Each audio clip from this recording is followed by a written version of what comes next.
Oi, pessoal! Hoje nós vamos estudar sobre os gases. Todos os gases que nós vamos tratar nesse estudo são chamados gases ideais. É claro que, na realidade, nem todos os gases eles se comportam idealmente. Porém, com as relações que nós vamos ver aqui, tratando esses gases como ideal, que a gente também vai descobrir um pouquinho sobre isso mais para frente, a gente consegue fazer excelentes estimativas. Então, bora lá. O comportamento ou estado de um gás é caracterizado quando conhecemos os valores exatos de volume, pressão e temperatura. Essas três coisas são as variáveis de estado de um gás. Cada conjunto específico de valores de volume, de pressão e de temperatura caracteriza um estado diferente do gás. E aí a gente começa a tratar o gás como gás ideal. Mas o que seria um gás ideal? Bom, a teoria do gás ideal, ou teoria cinética dos gases, é um modelo, logo, não tem existência física real, utilizado para explicar de modo geral o comportamento dos gases. E parte das seguintes considerações. O volume de um gás ideal, um volume que um gás ideal ocupa, é igual ao volume do recipiente que o contém, ou seja, ele se espalha até adquirir todo o volume do recipiente.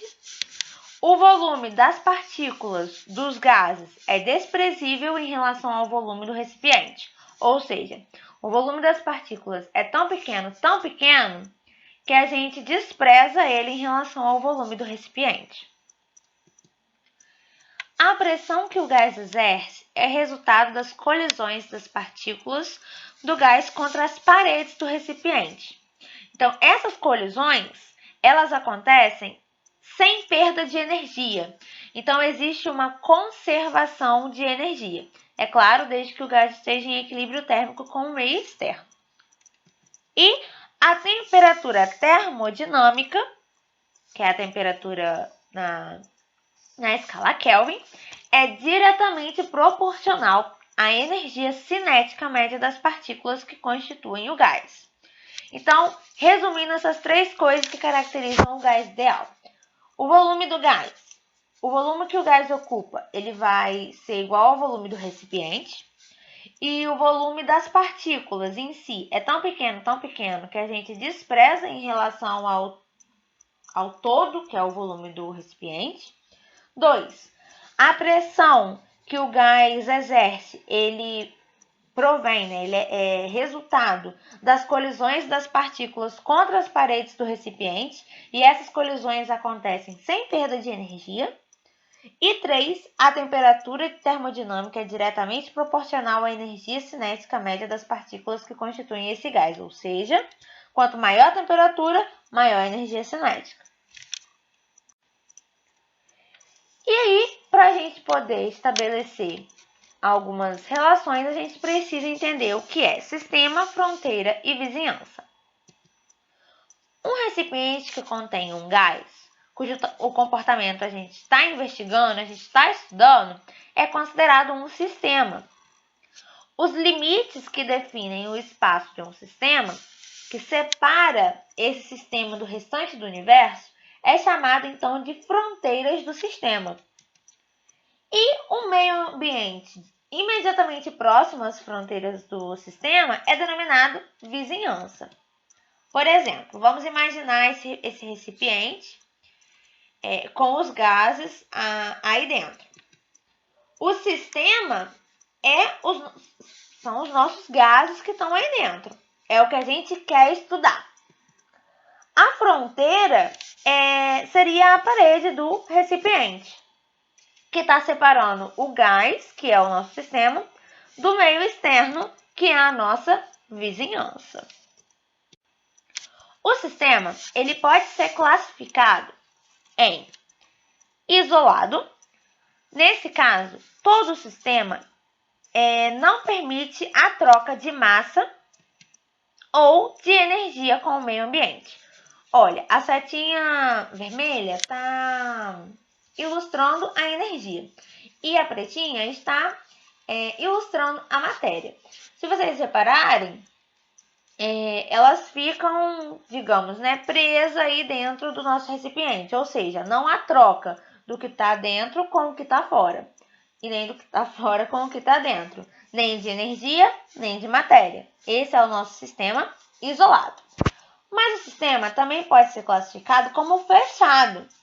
Todo sistema que não permite troca de massa, mas permite troca de calor com o meio ambiente, é chamado de sistema fechado. Ou seja, energia pode fluir tanto do sistema quanto para o meio externo, quanto do meio externo para o sistema. Nesse caso, calor é uma forma de energia. E nós temos também o nosso sistema aberto.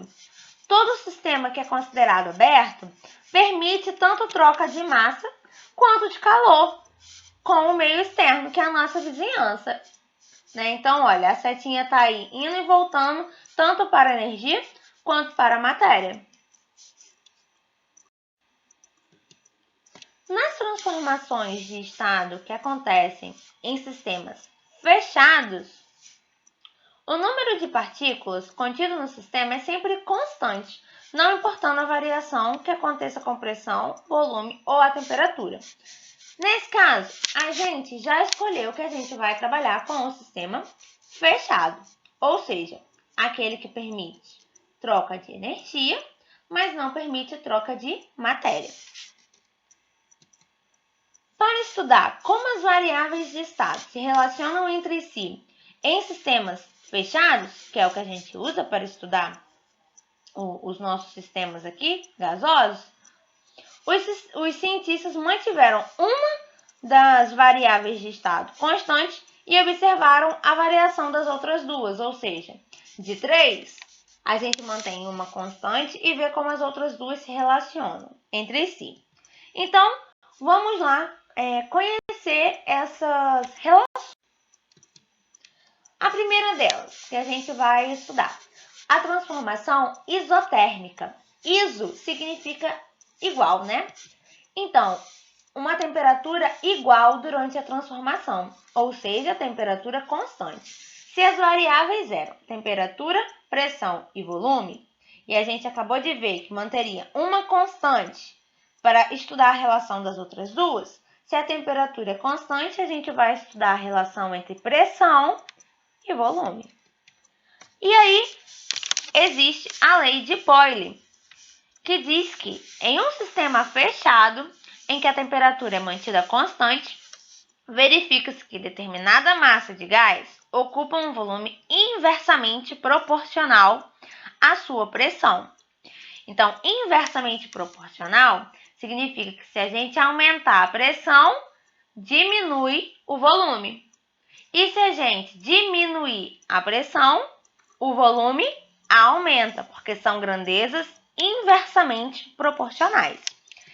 E a partir dessa lei, a gente consegue estabelecer essa relaçãozinha matemática, onde PI é a pressão inicial, VI é o volume inicial, PF é a pressão final, VS é o volume final, e a gente pode ver que a pressão inicial vezes o volume inicial tem que ser igual à pressão final vezes o volume final. E aí, a gente mantendo a temperatura constante e fazendo um conjunto de experimentos, variando pressão e volume, a gente obtém esse gráfico, que é chamado de isoterma. Vamos para um exemplo. Como que a gente pode usar essa relação? Considere que um recipiente com êmbolo móvel, capaz de deslizar sem atrito, contém 20 litros de O2 gasoso, sob pressão de 160 kPa a 298 Kelvin. Que volume o gás passará a ocupar se a pressão for reduzida para 80 kPa nessa mesma temperatura? Esse K é de quilo e esse PA é uma unidade de pressão que é pascal. Então, ó, transformação isotérmica foi a formulazinha que a gente acabou de ver. Coloquei aqui do lado pra gente lembrar, para fazer esse exercício. E vamos lá, agora a gente começa a escrever os dados para poder ficar mais fácil. Então, eu anotei aqui, ó, PI, que é a pressão inicial, era quanto? 160 kPa. Volume inicial, 20 litros. Pressão final, 80 kPa. Volume final, eu não sei e é o que a gente quer descobrir. Então, vamos lá. Usando a formulazinha, uma coisa que eu quero destacar. Se a unidade da pressão inicial for ATM, qual tem que ser a unidade da pressão final? ATM. Se for pascal de um lado, a pressão, né, a unidade da pressão, tem que ser pascal do outro. Se for quilopascal de um lado, quilopascal do outro. Ou seja, não importa necessariamente qual das duas unidades ou das demais unidades você vai utilizar. Só que elas têm que estar na mesma unidade. ATM, se a pressão inicial estiver em ATM, a pressão final também.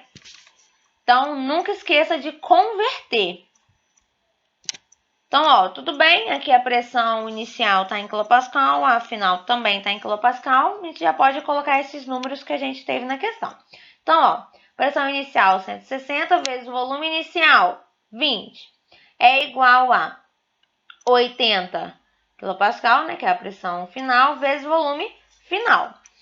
Aí, resolvendo essa continha, né, 160 vezes 20 dá 3.200, é igual a 80 volume final. Passando o 80 para o outro lado, dividindo, a gente vê que o volume final é igual a 40.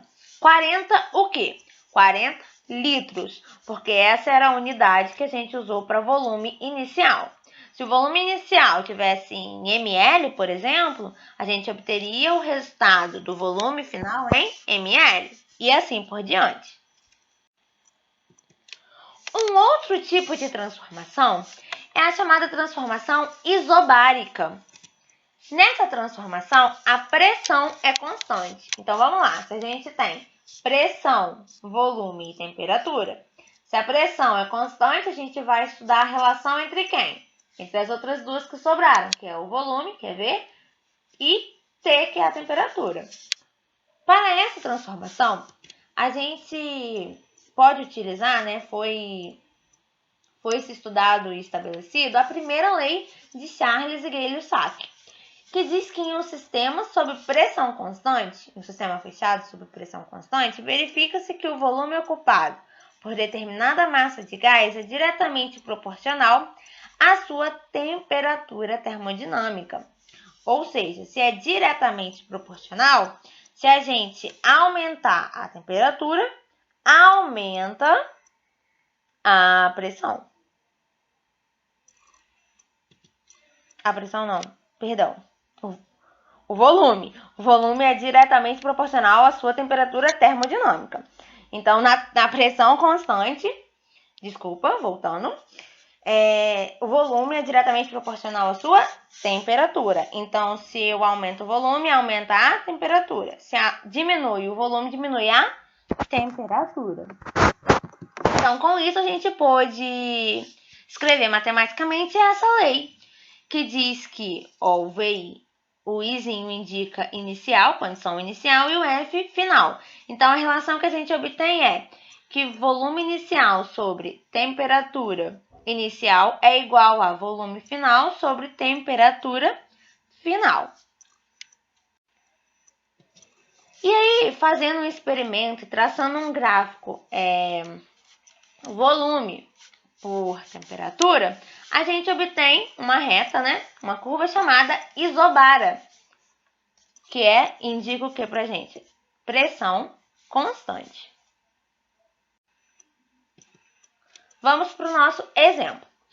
Considere um recipiente fechado, dotado de um êmbolo que pode se deslocar sem atrito com o nitrogênio gasoso, que é o N2, ocupando inicialmente um volume de 9 litros, então esse é o nosso volume inicial, na temperatura de 25 graus Celsius e sobre uma pressão de 210 kPa. Mantendo-se a pressão constante e aumentando-se a temperatura para 174 graus Celsius, qual o valor do volume que passa a ser ocupado pelo gás nessa mesma temperatura?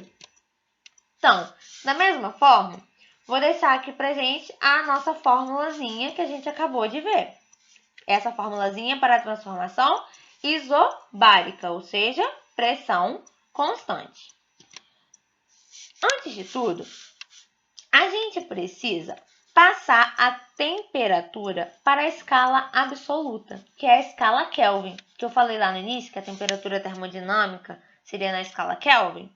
Então, a gente não pode usar a temperatura em graus Celsius. Então, a primeira coisa que a gente vai fazer é passar essa temperatura de graus Celsius para Kelvin. E isso a gente tem que saber, que a temperatura em Kelvin vai ser igual à temperatura em graus Celsius mais 273. Então, essa relaçãozinha a gente tem que lembrar para não errar na conta. Então, vamos lá. Temperatura inicial era o quê? 25 graus Celsius. Então, passando para Kelvin, vai ser o quê? 25 mais 273, que é igual a 298 Kelvin. E a temperatura final, que é 174 graus Celsius. Se a gente passar para Kelvin, a gente tem que somar 273, então a temperatura final vai ser 447 Kelvin. O volume inicial é 9 litros, qual o volume final? A gente não precisa converter o volume inicial para nada. A gente já vai obter o volume final em litro, porque o volume inicial está em litro. Então, usando essa formulazinha que a gente acabou de aprender, substituindo os valores, fica 9 dividido por 298 é igual a volume final, que é o que a gente quer descobrir, dividido por 447. Resolvendo essa conta, de 9 sobre 298 dá 0,0302. Só que a gente pode fazer aquela multiplicação cruzada também, não tem problema. Mais à frente eu acho que eu até utilizei um exemplo que eu fiz dessa forma para poder vocês verem que pode ser feito também. Aí nesse caso eu dividi para quem prefere dividir logo. Então, passando 447 para o outro lado, fica o volume final igual a 13,5 litros. O terceiro tipo de transformação que a gente vai estudar é a transformação isocórica. Essa transformação também pode ser chamada de isovolumétrica. Iso é igual, volumétrica, volume. Talvez isovolumétrica seja mais fácil de relacionar do que isocórica, mas pode ser chamado das duas formas. Então, o que é constante nesse caso é o volume. Então, se o volume é constante, a gente vai estudar a relação entre quem? Pressão e temperatura. E aí vem a segunda lei de Charles e Gay-Lussac, que diz que em um sistema fechado em que o volume é mantido constante, verifica-se que a pressão exercida por determinada massa de gás é diretamente proporcional à sua temperatura termodinâmica. Então, volume constante, a gente observa o quê? Que a pressão é diretamente proporcional à temperatura. Se aumentou a pressão, aumentou a temperatura. Se diminuiu a pressão, diminuiu a temperatura. E com isso a gente pode estudar essa relação matemática, que diz que o I, como a gente está usando, indica a condição inicial e o F indica a condição final. Então, PI, pressão inicial, TI, temperatura inicial, TF, pressão final, TF, temperatura final. Então, a relaçãozinha que a gente obtém para a transformação isovolumétrica é essa. Pressão inicial sobre temperatura inicial vai ser igual a pressão final sobre temperatura final. E o gráfico que a gente obtém fazendo esse experimento, variando pressão e temperatura e mantendo o volume constante, é chamado de isocora. Vamos para o nosso exemplo.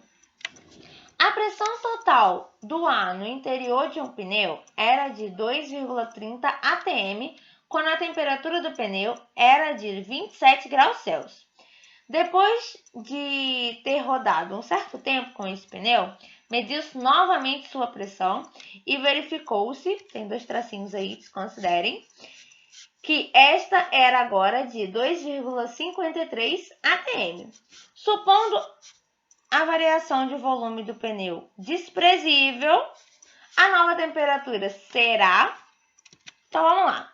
Vou colocar aqui do lado, para a gente lembrar a relaçãozinha que a gente acabou de ver para a transformação isocórica e a relação, para a gente não esquecer de como que passa a temperatura em graus Celsius para a temperatura em Kelvin.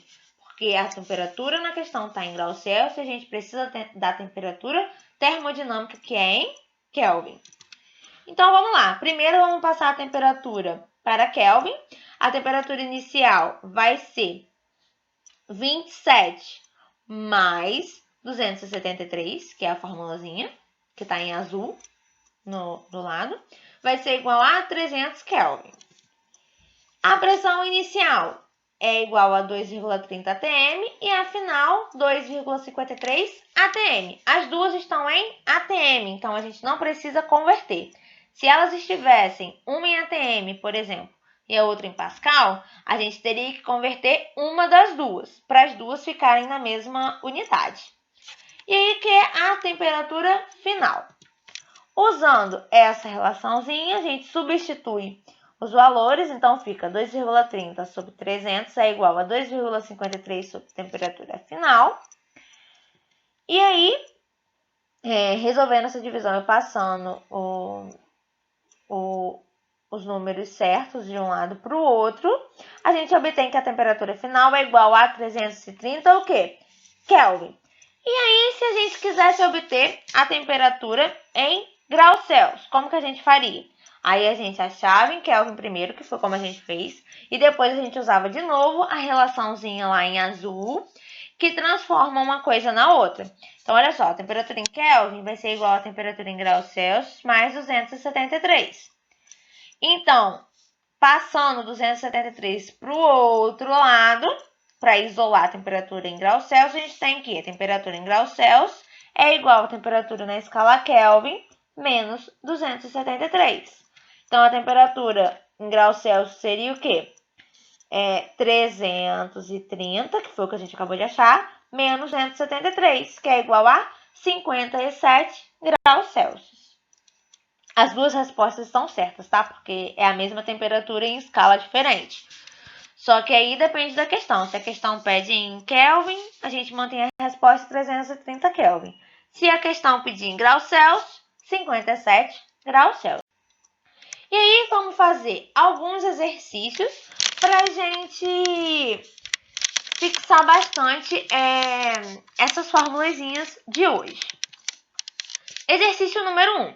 O gás oxigênio utilizado em hospitais é armazenado em cilindros com volume de 60 litros e pressão de 150 atm. Se considerarmos a temperatura constante, pode-se afirmar que o volume ocupado pelo gás oxigênio sob pressão de 760 milímetros de mercúrio, que é esse mmHg, então, para a gente descobrir qual é o novo volume. Então, vamos lá. Temperatura constante, transformação isotérmica. Então, qual é a relação? P inicial vezes V inicial é igual a P final vezes V final. A gente tem que a pressão inicial é 150 atm, o volume inicial é 60 litros e a pressão final é igual a 760 milímetros de Hg, que é de mercúrio. E olha só agora, a gente tem a pressão inicial em atm e a pressão final em milímetros de mercúrio. A gente não pode jogar esses dois valores dessa forma na fórmula, porque senão a gente vai errar e vai errar muito feio.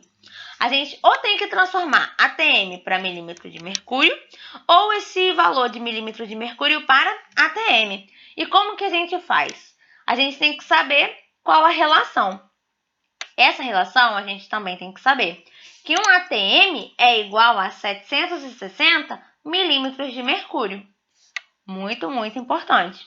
Então, é mais fácil a gente converter a pressão final, que é 760, direto para ATM, porque o número fica menor, que é igual a 1, fica mais fácil da gente fazer a conta. Então, convertendo a pressão final de 760 para 1 ATM, a gente tem as duas pressões em ATM, o volume inicial em litro e quer descobrir o volume final, que vai sair em quê? Em litro. Então, usando a nossa formulazinha, substituindo, fica 150 vezes 60, vai ser igual a 1 vezes VF, que é o nosso volume final. Então, nosso volume final é igual a 9.000 litros. Questão 2. Qual o volume ocupado a 2 atm de pressão por certa massa de gás ideal que sofre transformações isotérmicas conforme o gráfico? Aí dá pra gente as alternativas. Aí eu não sei fazer a questão, vou e marco é impossível calcular, pois faltam dados. Não. É possível calcular sim, tem todos os dados e a gente vai aprender a fazer a questão agora. A gente pode observar no gráfico que para 6 ATM, que a pressão está no eixo Y e o volume está no eixo X. Então, para a pressão igual a 6 ATM, qual é o nosso volume que está associado a essa pressão?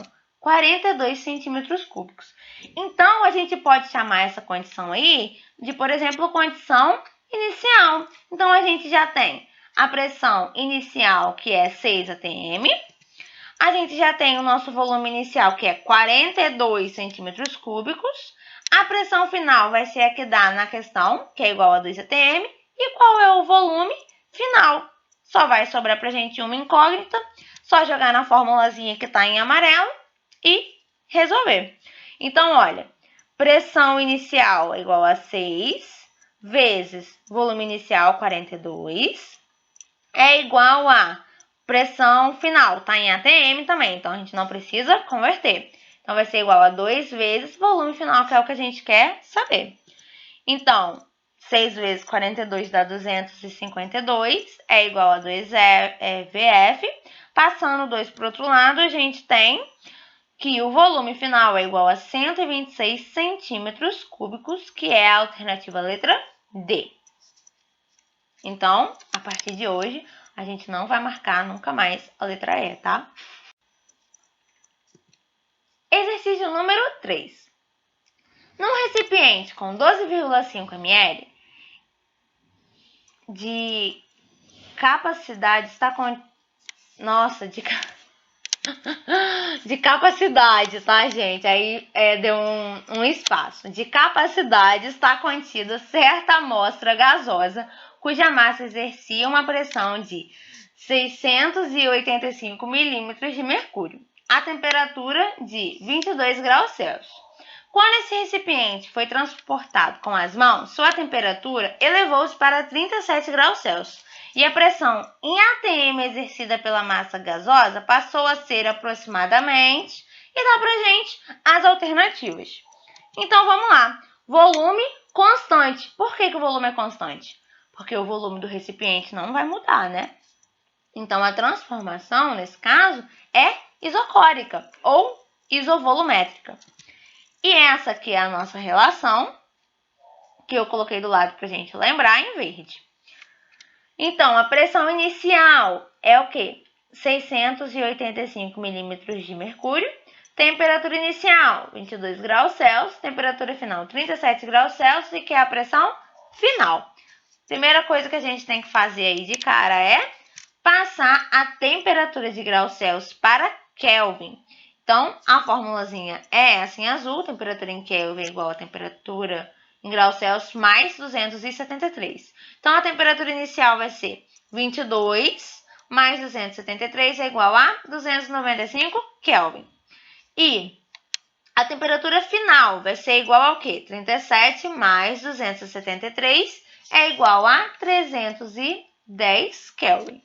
E aí, a gente já tem temperatura em Kelvin, ou seja, inicial e final, e a pressão em milímetros de mercúrio. Então, a gente vai, nessa relação, obter, usando esses dados, a pressão final em milímetros de mercúrio. Cuidado para não errar aqui.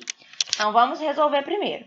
Então, vai ficar 685 dividido por 295 vai ser igual a pressão final, que é o que a gente quer saber, dividido por 310. Fazendo essa continha, a gente vê que a pressão final é igual a 719 milímetros de mercúrio. A resposta está certa? Está certa. Só que as alternativas estão em ATM, que é o que pede na questão. Então, agora sim, a gente já pode converter para ATM. A gente já podia converter no início também a pressão inicial para ATM e o resultado já sairia em ATM. É uma outra forma de fazer. Mas vamos seguir esse raciocínio. Achamos a pressão final em milímetros de mercúrio. Aí, a gente vai usar a nossa relaçãozinha, que diz que 1 ATM é igual a 760 milímetros de mercúrio. E vai falar que, se 1 ATM está para 760 milímetros de mercúrio, a pressão final em ATM vai ser quanto se a gente tem 719 milímetros de mercúrio. Então, fazendo uma regrinha de 3, a gente vê que a pressão final é igual a 0,95 ATM, que é a nossa alternativa, a letra C. Questão 4. Um volume igual a 30 ml de gás metano a 25 graus Celsius é aquecido a 35 graus Celsius. A pressão constante. Calcule o novo volume do gás. Então, vamos lá. Pressão constante, transformação isobárica. E a nossa relação para a transformação isobárica é essa que está do nosso lado direito. Volume inicial sobre temperatura inicial é igual ao volume final sobre temperatura final. Então, vamos lá. Volume inicial é 30 ml, temperatura inicial é 25 graus Celsius, temperatura final é igual a 35 graus Celsius. Qual é o volume final? Lembrando que a primeira coisa que a gente tem que fazer agora é passar essas temperaturas de graus Celsius para Kelvin. Então, vamos lá. Temperatura inicial aqui no nosso cantinho direito. Em Kelvin vai ser 25 mais 273, que é igual a 298 Kelvin. E a temperatura final vai ser 35 mais 273, que é igual a 308 Kelvin. E agora que a gente já tem as temperaturas em Kelvin, o volume inicial em ml, a gente vai obter o volume final em ml. Então, usando essa relaçãozinha aí, a gente substitui os valores, fica 30 sobre 298 é igual ao volume final sobre 308. E fazendo essa conta, né, aqui eu dividi o 30 sobre 298, mas a gente podia fazer aquela multiplicaçãozinha cruzada também, não tem problema, vai dar no mesmo. E a gente fazendo essa conta, a gente vê que o volume final é igual a 30,8 ml, que é aproximadamente o quê? 31 ml, para deixar com a mesma quantidade de algarismo que deu o volume inicial. Então, o volume final é aproximadamente 31 ml. Bom, é isso, pessoal. Qualquer dúvida, vocês me falem. Anotem todos os exemplos, estudem. Prestem atenção quanto que a gente precisa mudar de unidade. Tenham em mente a relação, né, da temperatura de escala Kelvin para graus Celsius e vice-versa. ATM para milímetro de mercúrio. E depois eu vou passar outras conversõezinhas de unidade que podem também aparecer aí, né, nas questões do vestibular. Aí a gente vai estudar em alguns outros exercícios. Então, até a próxima!